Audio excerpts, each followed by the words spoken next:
Okay, here we are, Monday, 6/8/2015, 30-year bonds. Let's talk a little bit about EMAs. You notice these little pink or purple arrows. That's my EMA cross. This is uh, the 821 cross here, and it's become kind of important for me. It helps me filter out some trades. I'm going to go back just a little bit because we had an EMA cross way back here at 9 o'clock Sunday night. And then we don't have another one until here at 6:20. So all these trades in here, all these shorts, you could have ignored, and you can see that they were pretty short-lived, so to speak, no pun intended. But the longs, you could have gotten some ticks. This one would have been a tough one, but during my trade times, which is 3:30 Central, typically 3:30 Central to about 6:30 Central in the morning. If I do happen to get up earlier, I will look around the 2 o'clock time frame, but typically 3:30 to 6:30. And then I start looking right at the cash open, 8:30, but I would like it a little after, 8:40ish if possible. But we'll say 8:30 to 10:30, and that's basically my trade times. I stay away from the bond pit open. That's all Central Standard Time too, by the way.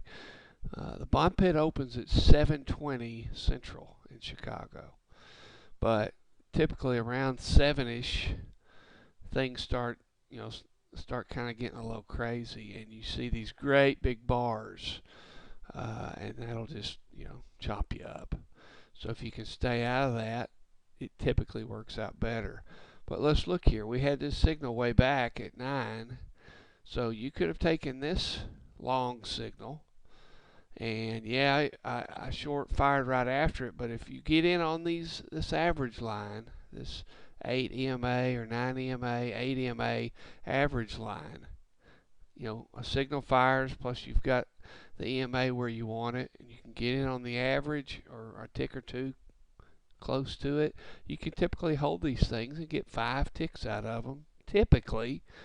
And I don't want to say easy, but nothing's easy. But you've got a higher probability of. And then you can, if you have multiple contracts on, you get 5 ticks, take some profit off, move your stop to break even, try to ride it out. So let's say you got in here, you got in right around 149.31. You take a couple of ticks of heat, but then it's right up, '07. So you've almost got 10 ticks there, 8 ticks for sure. Then this guy fires short, and we wait, and then we see a cross happening.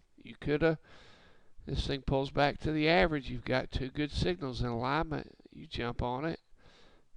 Let's say you get in around 29. You take it down to 149.17, 149.20. Man, that's an easy 10 ticks, maybe 15. So there again, here we go again. Now this is getting into that. This was close. Actually, that would have been really dicey because it's going into the bond pit open. But this, you have the signal, you get the EMA, but you could have waited until that cash open, and you get in on the average. You still got 2 good signals here, and away we go. I'll say if we got in right here at 150 even, or 150.02, well, that guy went up 13, 16, so there's another 10 ticks, 5 ticks for sure. Try to trail one. So that's the thing with the EMA. And my trading friend and partner Evie is the one that really has got me looking at the EMA and got me using it more. I always had moving averages on, 8 and 21 or 8 and 55, but on this shorter time frame, this 10-minute time frame, I'm using a 8:21. She uses a 9:18. I think either one works because they're pretty close there, but they sure help filter out some trades that are pretty short-lived if you've got a good, strong EMA trend going. And don't be scared that if it crossed way back and you get a signal and nothing's changed, and you see your EMAs are going in the direction that you want, take the trade. Anyway, that's what I have for today. I stopped out. I tried to take this trade. Again, it's against the EMA, and I tried to take it. I really thought I was going to get a cross, so I was trying to be cute. But I stopped out.